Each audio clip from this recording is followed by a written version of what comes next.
Oh, but it was updated on December 4th, 2023. Yeah. But yeah, this is for 2024. All right. So we'll go back to the Bill is right. Once. Who won that argument now? You did, Bill. Oh, can you say that again and clearly in the microphone this time? No. Bill won the argument. I saw it. Okay.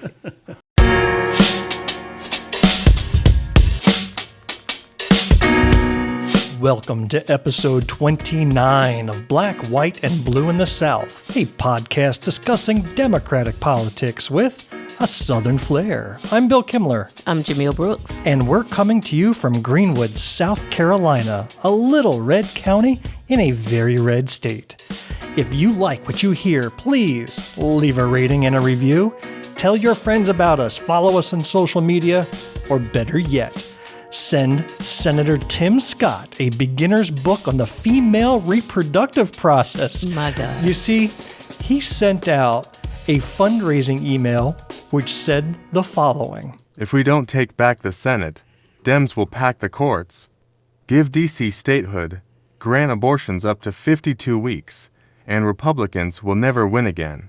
Now, let's unpack that a bit. Did you catch anything odd about that statement? Does he know someone who's carried a baby for 52 weeks? Help me with the math. How many months is that? Too many for a human. Did he? What? Like, how long do elephants carry babies? I mean, what is he? Yes, it's out there, all right. I can't even go with it's a typo. Like, no, that's intentional. That's intentional. That's 52 intentional. weeks. He's saying that Democrats are up for abortion 3 months after birth. That's what he said. You watch out. We're coming after your kids. He said 52 weeks. Let us know what you think by dropping us a note at blackwhiteblueinthesouth@gmail.com. You know, I give that email out every week, and we have yet to receive a blessed email there. Maybe it's going too fast. You can be the first. Black, white, blue in the South @gmail.com. Send us a message and keep our hopes alive that somebody out there is listening. Send us your comments, questions, and topic ideas. You can find us on Facebook, YouTube, Instagram, Twitter, TikTok, Threads, and Mastodon. We share video clips of our episodes and links to news articles that'll make you more informed.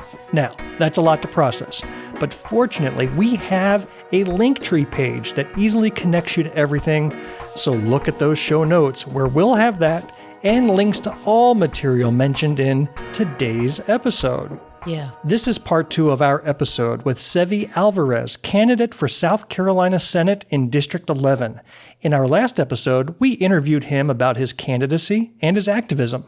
This week, we'll hear him partake in some of the news items that we reviewed. Thank you, Sevi, for being a guest on our show. Yay, Sevi. But before we get to Sevi, I do want to share some sad news that I learned on the way here to record this podcast.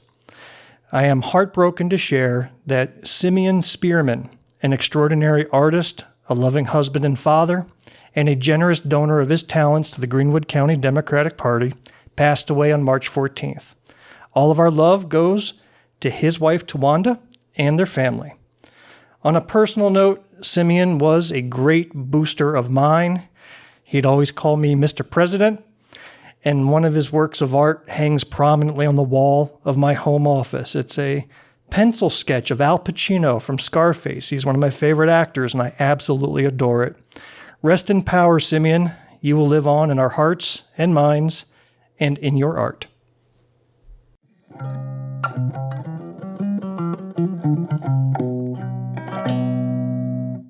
There is one clip that I do want to play. This is a fantastic little clip just to get us warmed up for today's episode. Okay. There's a guy, his name is Incrediberry. That's his TikTok handle. Okay. It sounds like he's from Alabama, and he hypothesizes what it would be like if Jesus were alive today and ran for office.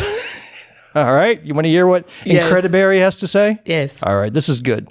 I've said it before and I'll say it again. In many parts of the country, especially in Alabama, where there are 13,000 churches, if the election was between Jesus and Satan ran under the Republican ticket, Jesus would lose in a landslide. And I'm not saying Jesus would run as a Democrat. He could be a member of the Green Party. He could be a libertarian, independent. As long as Satan had the R beside his name, conservative Christians would overwhelmingly fill in the circle on the ballot beside Beelzebub. And it'd be a hell of a campaign. Literally. They point to Jesus saying, welcome all immigrants, and say, we can't have open borders. They point to him saying, render unto Caesar, and say, Jesus worships the government and would raise taxes. They point to his words of love, tolerance, and not judging, and call it DEI. Mm-hmm. They see him heal the sick for free and say, who's going to pay for that? I pay my medical bills. Why should I have to pay for somebody else's? They will come up to him on the campaign trail and say, hey, are you that fellow that's running against Satan? And Jesus will say, I am he. And they say, oh, we don't do them pronouns around here. They will point to him, feed the masses, and say it's socialism and we should be giving handouts, and if you want to eat, you should pull yourself up by the bootstraps and not depend on the government. They will say Jesus is against abortion and gays, and Jesus will say, well, I'm Jesus and I've never said a word about either. And then they go, Jesus is gone woke. They'd use this picture in ads saying this is what they want. Grown men in dresses reading to kids, indoctrinating our precious children with their sick agenda. You can't tell me that wouldn't happen. Conservative Christians would literally put Satan into office over Jesus as long as Satan had an R beside his name. And then without a hint of irony, they say, we got to get Jesus back into people's lives. Because they will hear everything I just said and say, well, we're not actually against any of that. We're just against the government being a part of it. But they want religion in the government because we're a Christian nation. But they don't want to do any of the teachings that the Jesus they worship taught. Because the only way you can be a conservative Christian is if you vote for the people who do the opposite of what Jesus said to do. How else can you explain the party of Protect the Children proudly wear AR-15 lapel pins when guns are the #1 killer of kids, and their other preferred piece of decoration is a cross, which Jesus died on? These are the people who will stand under the cross as Jesus told the thief, amen, I say to you today, you will be with me in paradise, and mutter to themselves, they should have complied. Hallelujah, and roll tide. Wow, was he wrong? Nah, he brought it. It's facts. Can I vote for that guy? Yeah, I know, right? Oh, yeah. He'd Right. get my vote. Man, Yeah. he was, I don't know what it would take to come up with that material or be able to say it like that off the top of your head, but that guy was amazing. He was Every natural. point was spot on. Yeah, it was natural. That was incredible. Yeah, that needs to go viral. I Maybe think it already has. is, I don't know. It has, Okay. Sevi. All right. You're good. I'm sure he appreciates the advice. Yeah. Yeah. Fired up! Ready to go! Fired up! Ready to go! Fired up! There's another topic that we're late on getting back on. You and I attended a major event back in January. This was the First in the Nation dinner Oh, yeah. in Colombia that featured President Biden speaking. Yeah.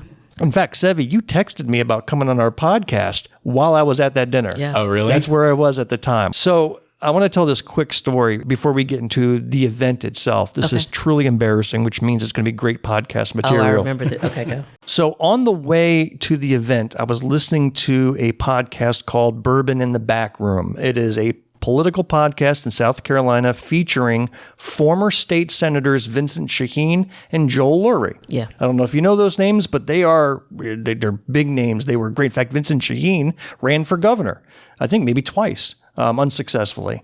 But they have a podcast called Bourbon in the Back Room, and they interview a lot of movers and shakers in the world of South Carolina politics. And they just had done an interview with Representative Spencer Wetmore. And she is a great Democratic representative, engaging interview. I was thoroughly entertained. Anyhow, we get to the event and we're sitting at the table and I saw this lady walk by. I was like, I think that's Spencer Wetmore. And I'm going to tell her how much I enjoyed hearing her on that podcast. So I walked up to her, and in fact, I wasn't quite sure if it was her, but I checked the photo of her on my phone with who she was, and it was a close enough match. In fact, I even conferred with the chair of the Oconee Dems who was sitting next to me at the table. I said, that's Spencer Wetmore, right? She's like, oh, yeah, that's right. So I walk up and introduce myself, and I said, you're Representative Spencer Wetmore, right? She goes, no. And then she even looked at me like, creep. And I was like, okay. So I just turned around, sat back down, put my head in my hands. I was like, oh man, I am thoroughly humiliated. I go, that wasn't her. And Yeah.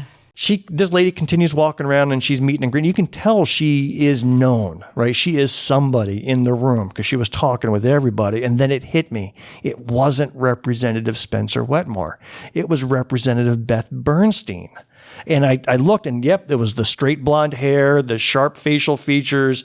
And I was like, I just totally made a jerk out of myself by, misidentifying the wrong. Imagine, like, you work with somebody and somebody comes to you and says, "Oh, are you so-and-so that you work with?" You're like, "No, that ain't me. What do you think? We all look alike just because I'm a white woman? We all look alike?" And so I was like, man, I better go up and apologize. So I get my courage up, and I was about to sit up at the table when a guy that I was at the table with sits down next to me and tells me, "Oh, that's not a representative at all. That's somebody else who's into fundraising." In fact, it turned out it was somebody named Ashley Floyd, and she's a fundraiser for various candidates. She's kind of works in those circles as a tremendous fundraiser. But I almost went up to her a second time and misidentified her in an attempt to apologize. And I swear to you, if I had come this close, I think I would have just left the building and not have seen President Biden speak. So I'm going to play 2 clips, Jamil. The first one is Representative Jim Clyburn. Okay. And Jim Clyburn told an amazing story about student loan debt relief and how it truly affected one of his constituents that wrote him a letter thanking him for all of the administration's efforts on that. Yeah. And this gentleman says that I had been paying for 25 years. I had put in $255,000. I'm sorry, $215,000. But I still owed $119,000. This is the letter. And then he said, "You also said, Mr. President, that if you had paid for 35 years or for 25 years and you thought you had paid more than you should have, you can get a rebate." And here's what he said. I got my entire $119,000 eliminated. And on October 1st, I received a check for $56,800.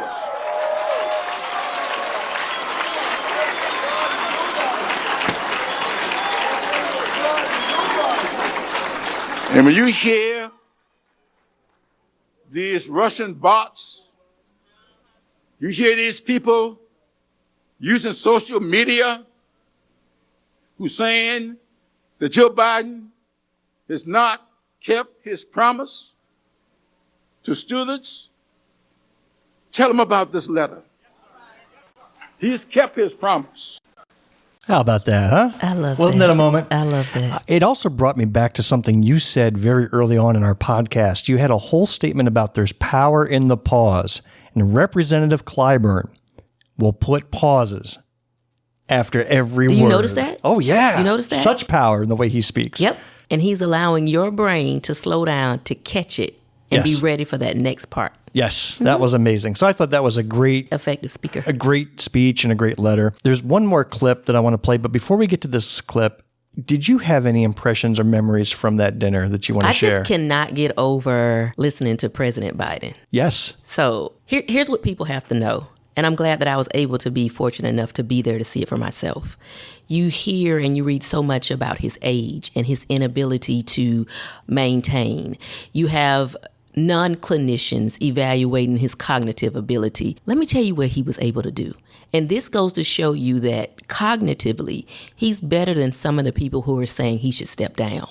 He was able to do a speech, Sevi, have interruptions, not lose track, crack a joke, not lose track, get mad, and then what really made me say they can all be real quiet, he was able to recount someone else's speech before him, include it in his speech, and keep going.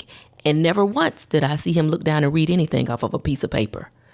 So if you can manage that many distractions in a high intensity moment, don't tell me that your cognitive ability should be questioned. You're more prepared than some of the same people who are saying we need to have a test on your cognitive abilities. Amen. Let's listen to Biden speak here, and hear exactly what it is you were saying. Yay. For all those who've been knocked down, counted out, left behind, this is your campaign. That same message has defined my presidency.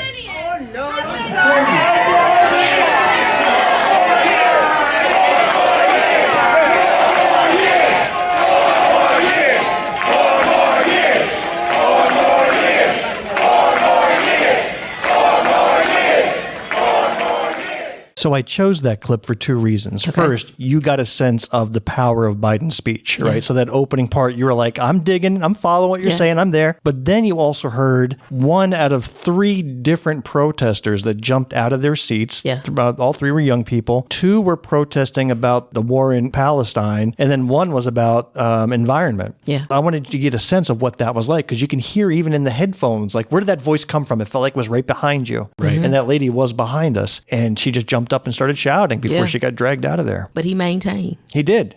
He He did. did not drop a ball. He knows what he's doing. Yeah. Now, what I don't get, and I've seen this even in Republican speeches where whether it's Trump or Nikki, they get protest or interrupted speech and the whole crowd just starts chanting 4 more years. You know, I don't get. Yeah. Right. That to me, I didn't participate in that because I didn't feel like Yeah. that's how you drown out a protester. That to me, it seemed a little odd. Yeah, I think their approach to that is we're going to show the 1 or 2 protesters that are here that we have his back. We're going to support him. I think it is a distraction to the message. I really wish he would address that whole issue entirely. He ignored it in I his think speech. he should have. But when you hear that protest speak up saying, hey, we do not support the Israeli attacks on the Palestinian civilians, which is happening. There's no denying it. And there's Yeah. no denying that the Palestinian, Hamas, Yeah. started it by attacking Israeli citizens, right? But now it's gone so far in the other way that there needs to be, in my opinion, a stoppage of all that hostility Yeah. and let some things settle down. But instead of shouting down the protester, I do think the protester should have been dragged out Yeah. because you're interrupting the president. All right. Yeah. So you lost your right to be in that room. See ya. Yeah. But then I really think the president should have taken the time to say, listen, I hear that. I hear it all the time, and here's what I believe, and at least address it head on. This ignoring of that issue is not helping him. I don't think it is, but do you think that he has not heard that before? That protester did not come to him with a question he ain't heard before. Oh, no, it's happened everywhere he goes. Yeah. Yeah. But and then why still not address it in any speech or out loud? I think what's happening is he's addressing, but he ain't addressing it the way we want him to. Like, we want exact words to come from his mouth to call for whatever those actions are. And because we're not hearing it that way, we tend to say we want more. And that's our right. Like, we should be able to say this is what we would want from our president. But her jumping up to say it doesn't mean he hadn't heard it before. Well, you have a point there that maybe he's not addressing it the way we want him to, but it doesn't mean he's not addressing it. In Correct. fact, just yesterday, there was a news bulletin that came out that a U.S. military aircraft airdropped thousands of meals into Gaza Yeah. as part of an emergency humanitarian aid operation. Yeah. And that means he's acting. He's acting. He's acting, but it would be nice if he would promote the fact of what he's doing behind the scenes to work things out. You know, And maybe I think that's one of the things that I've heard or read somewhere before and was in a conversation. One of the things about Biden is there's not enough of promoting on what he has done specifically. So a lot of his support and things that would be what the American people want goes under the radar. Yeah, on the topic of Israel and Palestine, I think he's doing a lot of work behind the scenes, and I think that airing that out publicly could risk jeopardizing that behind the scenes work and giving us less influence over the Israeli government. That's my guess of why he's not directly addressing it more frequently. Yeah, I think still it's think there's strategic. ways he could word things that doesn't jeopardize it. To ignore it entirely is also speaking very loudly, and that's a hurt. But he has come out and said that he wants the pain and the suffering to stop. He does support humanitarian efforts. Yeah. And this is just probably the first of several acts that we're going to see become publicized where the United States has said we've had enough Yeah. and are going to intervene on humanitarian purposes. Now it's time for the news. For up-to-the-minute reports, stay tuned to this station. Now the news. Governor McMaster responds to the lack of a hate crime law in South Carolina. So this came out, and what it was saying is that the question that has been on everyone's mind is why is it that South Carolina is one of the last 2 states that doesn't have a hate crime law? And McMaster, there's a video. Do we have the clip? There's a video. So listen to the clip, and then we'll come back and we'll give you some more on the article. South Carolina remains among the very few states that does not have a hate crime law, and it's been a hot topic among lawmakers in recent years. Now, today, that topic sparking conversations at the State House after an event in the Low Country. ABC Columbia's Maya Payton reports. A black mannequin seen hanging from a tree outside a white family's home in Charleston County. It has many members upset and wanting answers. At the State House, the concerns reaching the ears of Governor Henry McMaster. He was asked in light of this if it's time for South Carolina to establish a hate crime law. Now, sometimes the presence of hatred or dislike or even lunacy is fairly clearly expressed by the actors themselves. But when you create something, you call it a hate crime, is based on thought that may not be vividly expressed, which then opens the door to investigations and prying into people's personal lives. I'm concerned it could go way too far.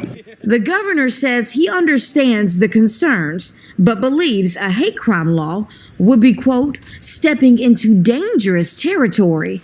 And with it being Black History Month, the governor was asked about the many African Americans who continue to express that more needs to be done. You see, when these indictments come out, somebody is charged not with one thing, but 40 different things. I mean, there's plenty of room in there without opening the door to determining someone's private thoughts. And I understand the want to do it, but I believe that statements could be made under current law, that is, at the time of sentencing. This could all be handled within the scope of the pre-sentence reports in federal cases and the investigative reports in our state cases. Just in our efforts to make things better, we have to be careful not to make things worse. I'm Maya Payton reporting. ABC, Columbia News. What y'all governor just said is that... Oh, please tell me, because I could not understand that word salad that he threw out there. In layman's terms, he's saying that if I work to pass this bill, I'm going to piss off a lot of my constituents so that I can protect them and their private thoughts.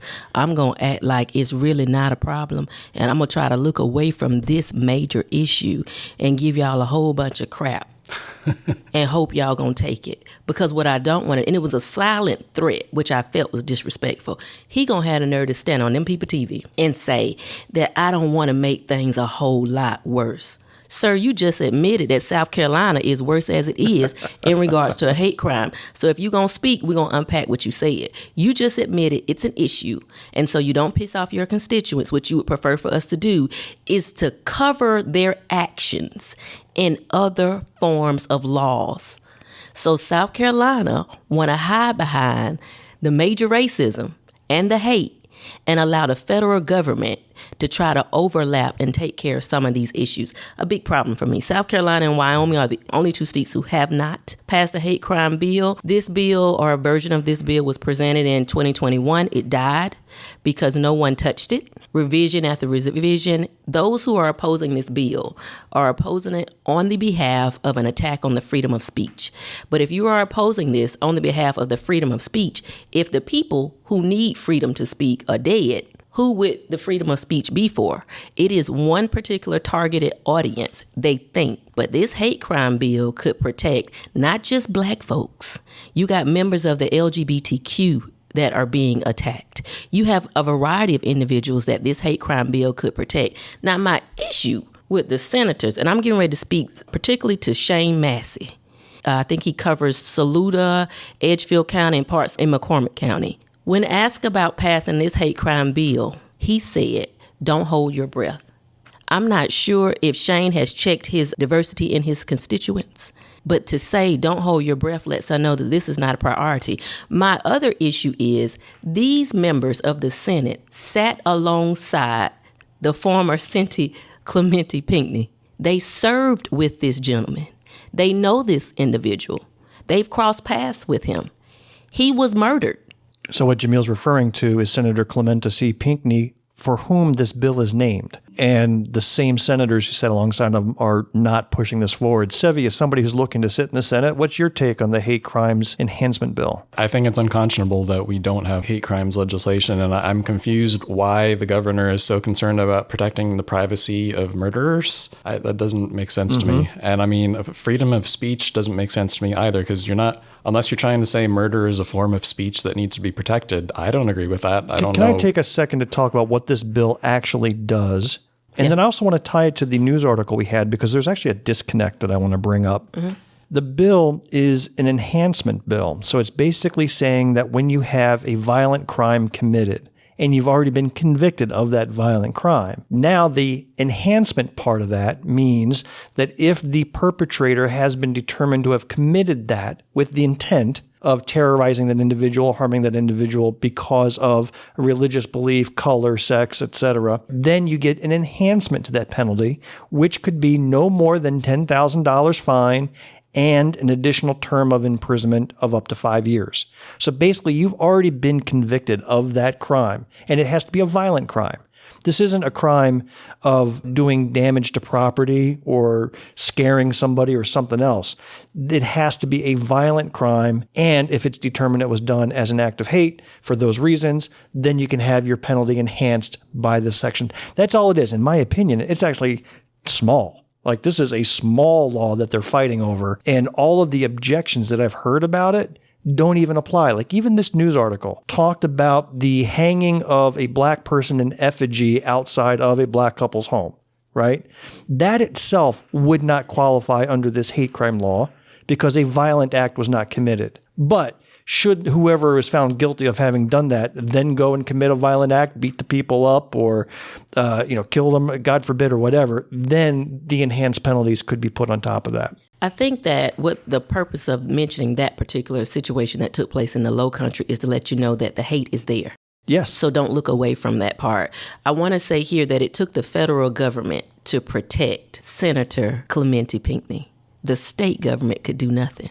That says a lot about who we are truly writing laws to protect. And I wanted to mention that those that are sitting in the Senate, you guys know I always call for somebody to come and get their seat. If they can't remember what they're there to do, somebody needs to make sure that they're on that ballot November the 5th. These individuals had a front row seat to a massacre and chose to look the other way and turn the other cheek, unnecessarily so. You made a good point about the federal government, which does have national hate crime legislation. Correct. And in fact, just this past week, a South Carolina man was found guilty of a hate crime. This was actually groundbreaking. First time this has happened. Yes. The South Carolina man killed a transgender woman because of her gender identity. The federal government took on that case and then found a pattern of text messages, etc., that showed this person had the intent of killing this individual because she was transgender. Yeah. And was just found guilty of that in federal court. South Carolina court would not have even pursued that question. Governor Correct. McMaster would have protected this murderer's text messages and done away with it. Now, why have enhanced penalties? People ask, hey, you're already locked up for murder. You already have a murder charge. You already have this and that. Why do you need even more penalties? Because I'll tell you this is how I've explained it to some of my white friends. It says the victim is not only the victim who was beaten up or murdered or etc. If it's due to a hate crime, you have now terrorized the entire community. The pool of victims is larger. You have killed somebody because they were black. Now every black person in that community is fearful, right? There was a burning cross and then a murder occurred. Now every person in that community, family, friends, relatives, or other transgender individuals or other people of a sex or religion, they are all now victimized because of that. So intent is indeed important. Absolutely. Let me tell you something else, and I might be going a little too far, so just see if y'all want to pull me back. But all right, I'm pulling you back. When I start, Sevi, I go. Okay. So I want you to think about some other things. If you understand what a hate crime law could be for, anytime there's a targeted approach on a particular individual, as you mentioned, race, gender, religion, any of those things, right? If we're going hate crime, let me give you some other examples that could potentially fall into being categorized as a hate crime. And I think this might be one of the reasons why the Senate is not jumping on this, is because it would open the door for other situations to be tried as a hate crime. So I'm going to go, and if I go far, I don't care, I'm going. Y'all can pull me back. I'm looking at the strategic institutionalization of a particular group, black men, in the system. We already know about privatization of prisons and the money that's made off of that. That could be a hate crime. I'm going to play you back now. Hold tight. I'm not done. I'm going to give you the whole list, and then you can pull back. Okay. If we're looking at the maternity mortality rate, being able to help and not helping, that is one thing that can eliminate or decrease a race. I think you should consider, is that something that would make them say, we better not open up this hate crime because somebody might be able to work the writing within a crime or work the writing within a petition complaint that would say this is a hate crime. The infant mortality rate, looking to save only one group of individuals versus the other. Is that a hate crime? Is that being done directly? Is there malice? Is there intent there? Ostracization of the LGBTQ, or like in this recent case, killing of someone who is transgender. Those are things that I'm wondering if they are thinking in the back of their minds, let's not push this hate crime bill through, because if we do, there is a potential that someone else will come up and say that here are some other things that could potentially be supported by the hate crime bill. So they're afraid of a slippery slope. So while this law is written specifically for violent crimes, correct. Hey, if we open that door up, then who's to say that Representative Jamil Brooks doesn't introduce legislation to now expand the definition of hate crime to include those other things? Yes. That makes sense. Interestingly enough, I'll let you know where this sits in the legislation. Did you know that this law, H 3014, has actually passed the State House? It has been introduced and passed out of committee in the Senate, but like previous times, it's waiting for general vote in the Senate, where it is, like you said, likely to die because Senator Shane Massey won't introduce it to the floor for a vote. He said, don't hold your breath. I didn't say it. He said it. That's right. I want to share one thing maybe to conclude this topic. Okay. I play in the world of TikTok. One of my first TikTok videos ever was on this topic, and it had to do with enhanced penalties. And one of the common arguments made against a hate crimes law is what I said. We already have laws in the books. Why do we need enhanced penalties? Yeah. So take a look at this video I made about enhanced penalties. Enhanced penalties for fentanyl trafficking. Yes! Enhanced penalties for parole violations. Yes! Enhanced penalties for illegal guns. Yes! Enhanced penalties for hate crimes. No, God! No, God, please, no! No! Good job, B. Not bad, huh? Yes. That's exactly how South Carolina House Republicans think. Yeah. It's blatantly silly and almost obvious in terms of their intent. I agree. Well said. Thank you, Michael Scott. Yeah. The South Carolina Justice Act had a little bit of rallying at the State House last week. And Jamil actually introduced this topic to me, and I thought, we've already talking about liquor liability laws for like 6 episodes now, and I'm starting to wonder if you have a problem here. Maybe you own a bar, maybe you invested in a restaurant, and you need to get this through. But to be fair, when I actually read this article from Soda City Bizwire, it actually opened my eyes because it wasn't just about bars and restaurants, but it was about businesses as a whole. Yes. So this was absolutely enlightening. Would you mind maybe explaining in your own words what's going on with South Carolina? Here we go with the burden of proof. Who's responsible and who's going to carry that weight? And so what Bill is referencing is back in some of our episodes, we talked about if a person goes to a bar and consumes too much alcohol and leaves and has an accident, the bar, even if you've been to 2 to 3, 4 bars, those owners are responsible. So who should be the one that carries that burden? And insurance premiums are extremely high. So this has been a hot topic.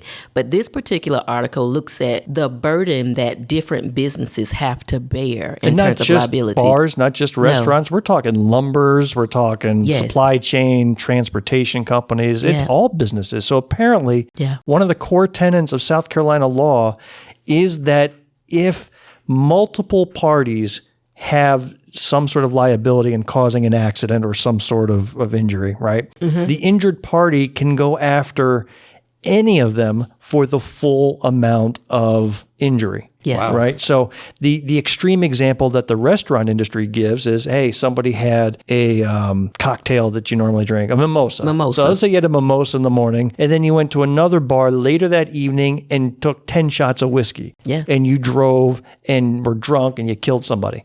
That family can come after the mimosa restaurant for the full, $10 million judgment because they were part of the chain of events that led to that fatality. Wow. Believe it or not. And it's not just restaurants, but as you were saying, it's all businesses that anybody who has any hint of liability along the way could be sued for the full amount of injury. Yes. And that has caused stress with businesses, caused stress with the insurance industry, stress all the way around. And so businesses were rallying against this. What brought this to your attention? Just the fact that it just reminds me of, there's really no correlation here, but it reminds me of how the burden of proof is always on someone other than the way the laws are written. So it always goes back. How is it that we can say business number 1 is responsible and should pay for everything that business number 2, 3, and 4 has done? I don't think that that's right. And I think that that is one of the things that drives up these insurance premiums, and it forces small business owners out of business. From the business owner point of view, they see that if somebody gets injured and there's multiple pieces along that chain, they go after whoever they perceive as having the deepest pockets. Correct. Even if their percentage of liability is small, they'll put the full suit on them because they think they can get the most money out of it. And it's an abuse of the justice system. It is. There is a law, S-533, called the SC Justice Act. And what it attempts to do is just overhaul this core judicial process by saying that juries or whomever should determine the percentage of fault, if any, and the amount of recoverable damages by applying comparative negligence rules and pay out accordingly. So even if they bring a lawsuit against one, the Mimosa restaurant, the law involved says, yeah, but if there were other things along the way, you have to look at it in its totality and apply percentages. And maybe the Mimosa restaurant was 1% responsible for what occurred. Yeah, because in everything else, we look at contributing factors. Yes. So what role did your organization play? And if it didn't play 50% into it, then you shouldn't. And the other case that this reminds me of is the husband and wife. And there was a drunk young lady who was driving the golf cart and killed the wife. Yes. And I think now the wife's mother is suing as well as someone else is suing. And those businesses that participated or sold to this young lady are all on the line for different chunks of money. And then I think she came up and they're still saying no bond for her. But this is just another example of how we just keep passing that down. Sevi, have you heard anything about these liquor liability issues? Has that come up in your area? Yeah, actually, I've heard a little bit about it, but I actually have a question about what you said. The law that you just mentioned, is that something that's already on the books, or that's something that's being proposed right now? Okay, so that's a bill. Okay, that makes sense. Yeah. Yeah, this is an issue that I feel like is maybe bipartisan in our state. I've heard Republicans speaking out against it too. I feel like it's something that should be able to get fixed pretty easily, and I don't understand why it hasn't yet. Well, we can tell you why. What occupation do most of our legislators have? They're lawyers. Lawyer. Right. And how do a lot of them make their money? Yeah. All right. Yeah. So this is actually kind of tilting the balance towards the businesses. Now, I'd like to be informed on all sides of an issue, right? So I don't have a small business. And by the way, I think small business owners are some of the bravest individuals out there. Yeah. So I wanted to see what is the opposition to this law? Why is this not just immediately going through? Well, there was an article written by Yarborough Applegate. You know what that is? No. What does it sound like? Yarborough Applegate. Really sounds like someone who owns horses. Maybe. It's a law firm. Okay. So they may own a couple of horses. They may. They brought to my attention an article called Victims Beware, a closer look at the SC Justice Act. And it was written by Perry M. Buckner IV. Now, I'm a fourth also, so I automatically like this guy. We're like brothers and fourthdoms. All right, so we're good. Anyhow, Perry writes that S533 attempts to completely overhaul the system, and it would permit juries to formally assign fault to those who aren't even technically part of the trial taking place before them.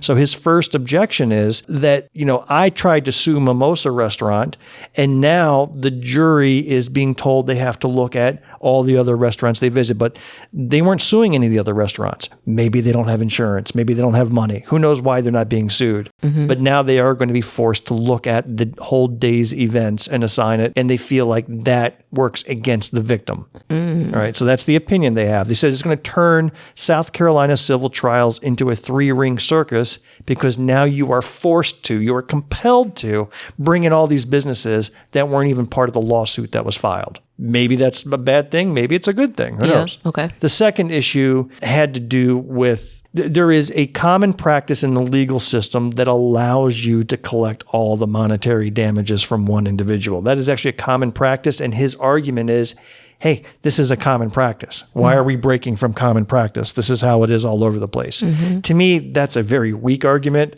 That's like saying, well, that's how we always do it, means we should continue doing it. He doesn't give a reason why it's a good thing. He just says it's just done that way. This is how he concludes his article. He says, ignoring the stark reality, the SC Justice Act seeks to disincentivize the safe, prudent sale and distribution of alcohol in the state and effectively immunize bars and restaurants from liability in alcohol-related fatalities and injuries. So I read that and I go, well, there's a lot of flowery language in there. Yeah. Effectively immunize bars, disincentivize safe and prudent sale and distribution of alcohol. I don't see where assigning the mimosa bar, 5% liability is doing any of that. It's really putting the blame where it belongs, and that's how you incentivize people to stay and remain safe. Yeah. I agree.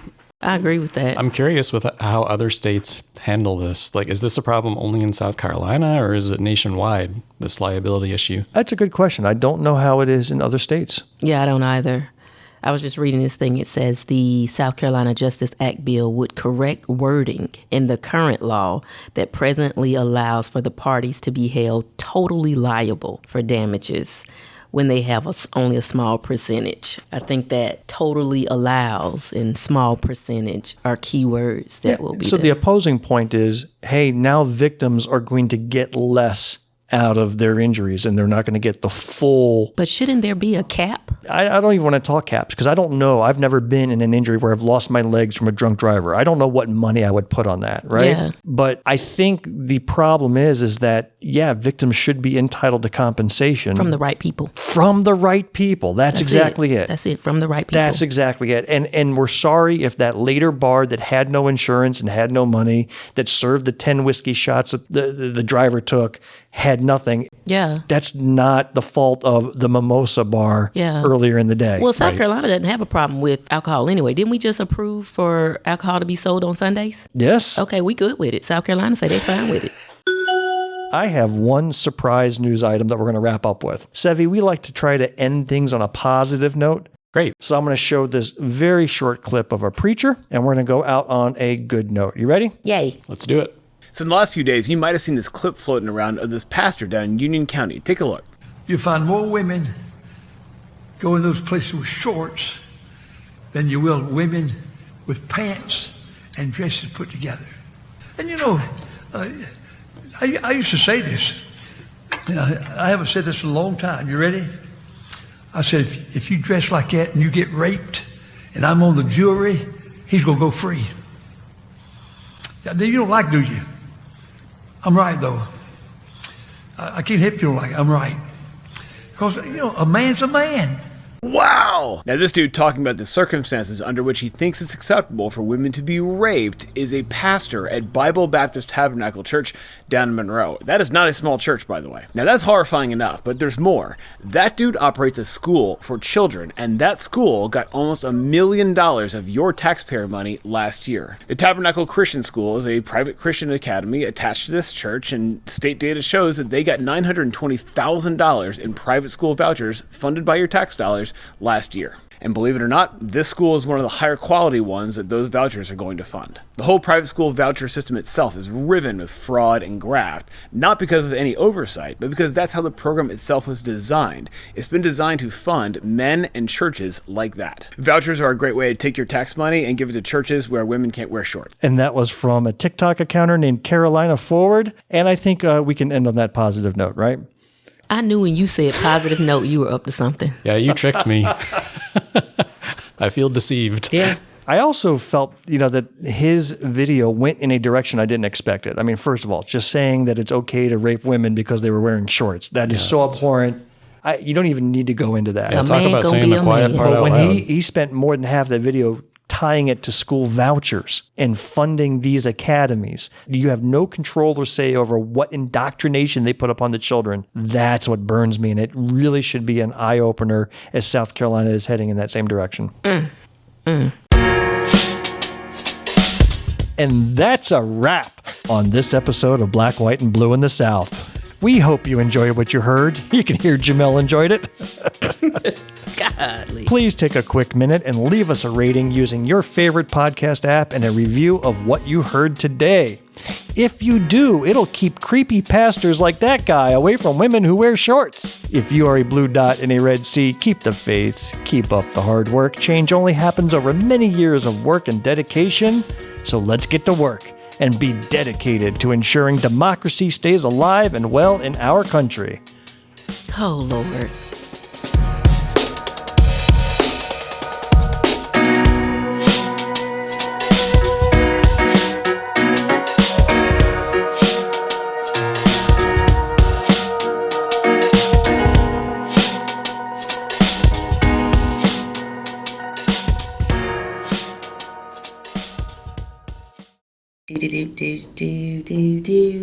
The end. The preceding podcast is a product of Big Media and copyright 2024, all rights reserved.